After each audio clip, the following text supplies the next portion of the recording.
So, you know what was a surprise to me was that I haven't got any weird looks when I said we were starting a homestead ranch.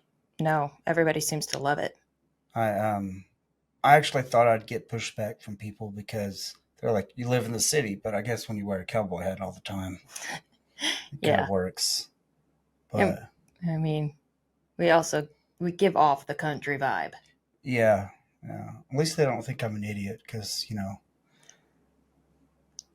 well, that's true. That's true. It's debatable. Um, but it's. I just thought it was very shocking. But I figured it'd be a good chance to kind of explain to people why. Yeah. Um, we start. Yeah, why not? Okay. Cuz I'm not good at that stuff, so. Yeah, she's good at talking. Anyway, so we'd actually been talking about it for since we started dating. When we start talking about goals, because everybody going through that honeymoon stage talks about their goals in life and what they plan on doing. We'd both mentioned how we wanted to start a ranch. Um, of course, she wanted a horse ranch, and I wanted a cattle ranch. Um, and when it came down to it, we ended up we're probably going to have a goat ranch. Um, but we when we talked about it and everything, the problem was is that it was never the right time. We never had the money to do it. We never had the opportunity to do it. Land is expensive. I mean, you're talking, several $1,000s an acre. Yeah. And, to be able to get enough land for a cow, you need approximately 1.2 acres, 1.5 acres per cow to be sustainable for them to be just grass fed. Horses you can do a little bit better because you can have a round pen, stuff like that, where they can exercise. But it just was too much. So when my buddy calls me and tells me that he had a financial crisis and had to sell the house, um, of course my heart dropped because before I got with Sierra, before we had Scooter, I I never cared about being homeless. I've been homeless 3 times. It never scared me. I was never worried about it. Never wondered what was going to happen. Hindsight 2020, I think about all the mistakes I made. I was like, if I would have just paid my bills, I that probably wouldn't have happened. But I allowed bad things to happen. Um, well, when this happened, I had no idea that Sierra had actually been looking at this land thing. You want to explain Yeah, that? it's a classic country lands, and it came across my Facebook. Which is a land investment Yeah, it's company, a land investment company. They buy big plots of land and then divided out divide into them out. Yeah. parcels. Um, and so I came across them on my Facebook page, and I wasn't even looking for land at the time, but it came across my page like 2 days before we found out that our buddy needed to sell the house. And I actually had even mentioned to you the day before, I was like, Yeah. maybe we should just look into this. Yeah, I'm I not was like, saying to do it right now, but we should just look into it and I and said see no. see what what our options could be for the future. I learned from my ex-wife, my second ex-wife, when in doubt, say no. But I think through things before I just blurt them out most of Yeah, the time. And he hasn't learned that yet. But I'm cheap though. I don't like spending money. so I was showing I talked to him about this, and then our buddy calls and he goes, tells us what's going to happen. And I look at Joshua and I say, let's look at that land. This is all within a day, 2, 3 days of me leaving the land, us getting told. And then I was like, let's go look at this land and see what it's like. Then I was like, yeah, but no matter how much it costs, we don't have the money for the down. Rewind it a little bit. There's a guy who started watching my SOG TV channel from Boston. Great guy. He started commenting. At first, it seemed a little antagonistic. The very first response he said, but I found out later that's not what he was doing. He fell in love with my podcast. I mean, I'm not meaning to sound arrogant or stuff, but he kept on saying, he talked about how sincere I am. You know, how most believers, when they're on here, I say believers, most people that are spiritual and Christian like or anything like that, they seem like they're trying to sell you on something. And I'm obviously not trying to sell you on anything. I'm not trying to convince you to be a Christian or to be a Buddhist or to be anything. But he loved it, the things that I talked about.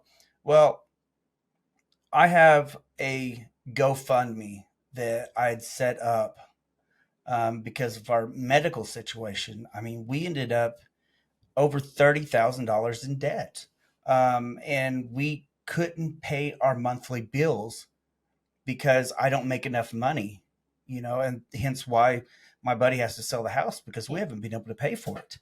And we were, because of your surgery, we were already behind on bills. Yeah. I mean, 10 months of not working. I am the sole provider. And people can say, well, why doesn't your wife go to work? There's a couple of reasons. One is we have a daughter, and at the time she was 4 and not quite old enough to go to school. So we would have to, if we decided to go that route, which I did not want to, it would have cost us more money than what she could make because I love my wife dearly, but she's not specially trained in anything. No. And so she would make just enough money to pay for the daycare, which would be pointless. And then two, the second thing is I told her that she would never have to work because I wanted somebody to stay home to take care of my kids because I've seen the way the school system is. I've seen the way crime is. I don't want to worry about whether my daughter is going to be raped because she was in the bathroom and someone who identified as a girl was in there and raped her, because that has happened. You know, and I'm not going to put that worry. I'm not going to put that. I mean, how much is it worth to you for your kid not to get raped? If you could prevent a rape or a murder, would you be willing to find a way to pay for bills? Yeah, I did. I took that step. I'm not saying everybody has to, but that's what I did. But there's consequences. It is harder. It is financially harder to do, but I was doing it prior to the surgery, and the surgery was an emergency surgery. I was literally becoming paralyzed before our eyes. If you would have had one fall, one slip, any little tweak of your back, it would have paralyzed you. He said, according to the MRI, I was 0.08 millimeters away from being totally paralyzed. Once I had the surgery, he said it was more like 0.05 millimeters away from being totally paralyzed. So I couldn't take a chance. Anybody that's had back surgery knows it's usually, you'll find out you have to have surgery and it's months in advance that you find out. It was 2 weeks. 2 weeks.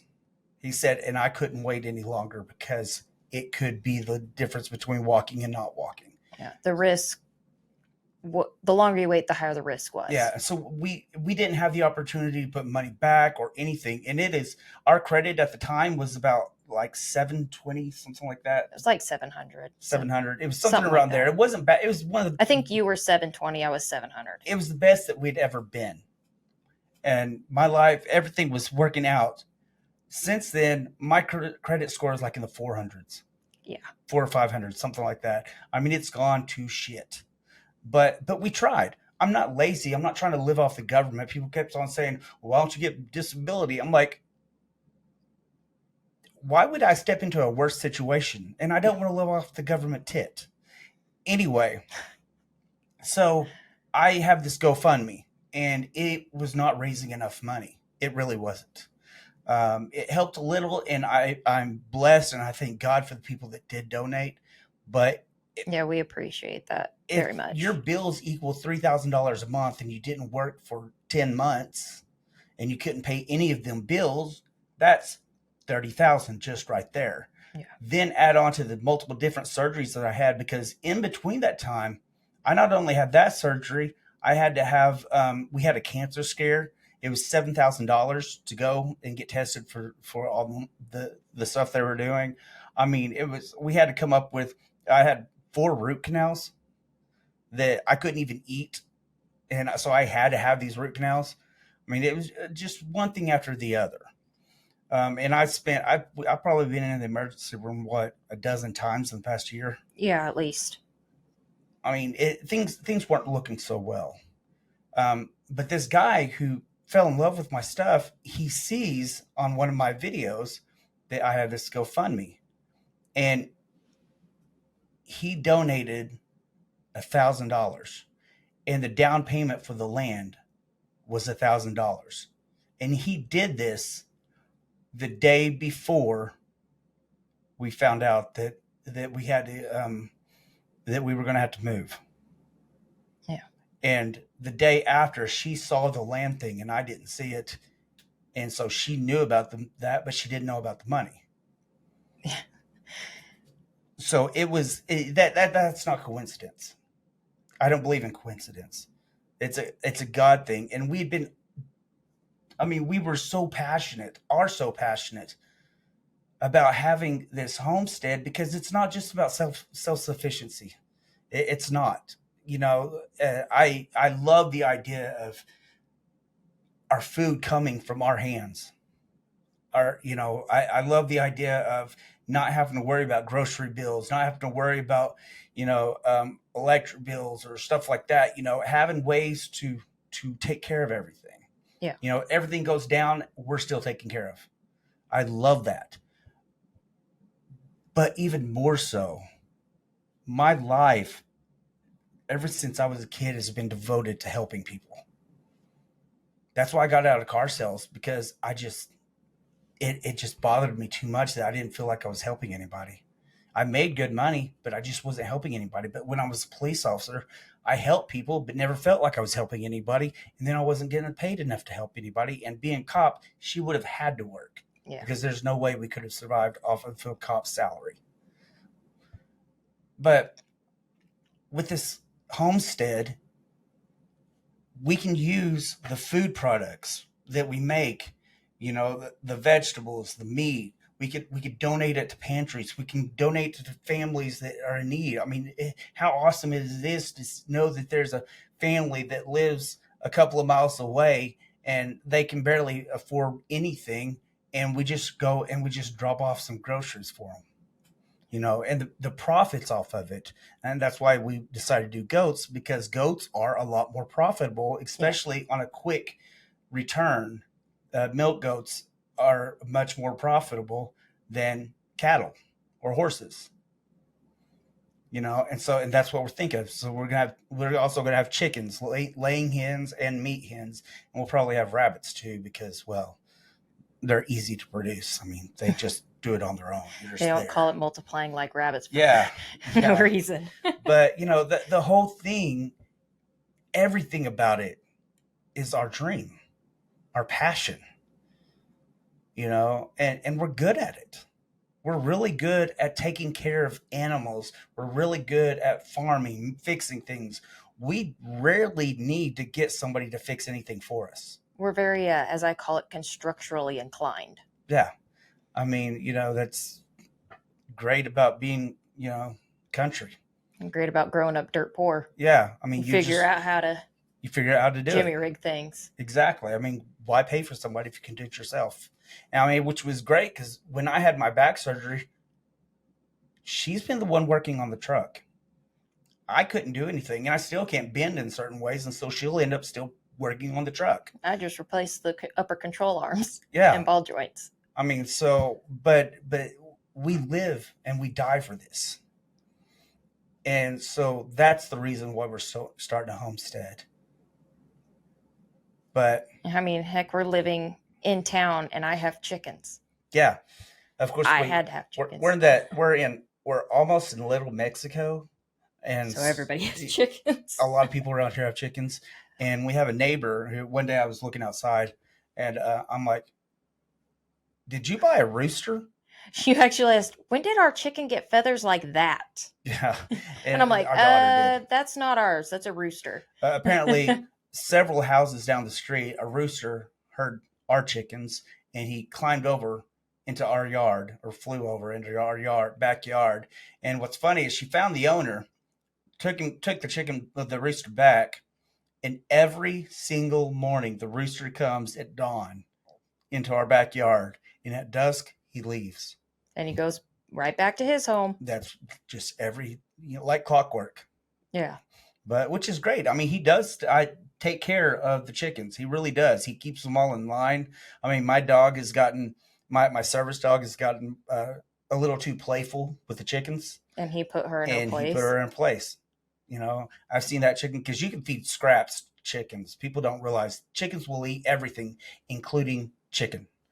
But I threw out some spaghetti out there, and he literally went over there and started putting the strands apart and splitting everything apart for all the chickens to eat. Yeah. I mean, it's really crazy. But anyway, homesteading is what we're bred to do. I mean, people in general are meant to do that. I mean, there's a time that you built your home on all the materials right there, and that's what we're going to do.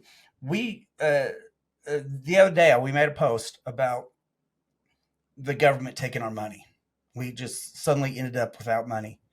I almost went into freak out mode in my head, but I'm like, I can't talk about manifestation and law of attraction and knowing good things that are happening, but not live it. Yeah. So I refused. People still didn't donate like I was hoping that they would, but a buddy of mine calls me and he said, I don't have liquid assets, but I have a credit card. He's like, are you still planning on doing this, or are you going to push the land back and just take care of it later? Because we were going to lose the land because it was the first payment that was due. And I said, no, we're 100% in. We have no choice. We literally don't have a choice. Yeah. And because our credit's so low, we can't find housing around here. And then we couldn't afford it anyway. Yeah. But he takes care of it. And then another friend of ours just gifted us a camper. Yeah. She's from our church, and so she had a camper that she just gifted us. It needs a little work, but yeah, I mean, it's definitely not in showroom quality or anything like that, but it gives us enough time to remodel the inside. And then we're going to live in the fifth wheel, and we're going to build our tiny home ourselves. Yeah. With lumber and stuff. So, I mean, we still need all the help we can get, whether it's financial, whether it's materials. I mean, we've got to build a driveway into the place, because right now there isn't even a way to get on the land. You have to jump over a creek.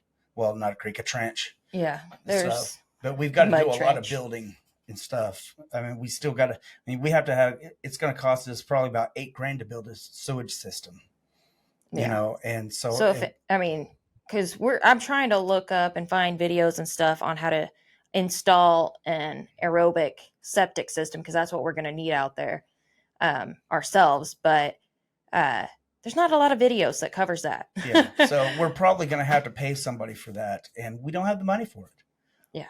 But we're believing we do have the money, because I know there's a lot of people out there that believe in what we're doing, that know the goodness that because I tell people, I tell my buddy when he did that for us, I said, you don't understand. You're not just helping our family out. You're helping thousands of families out. Yeah. Because we are going to help thousands of families. I know this. So any help we get, it is helping a community, not just one person, not just one family. It's helping a lot of people out. Yeah. But anyway, that's enough right now, because nobody wants to stay watching a video for too long. Anyway, stay in peace, stay in love. You probably, before you post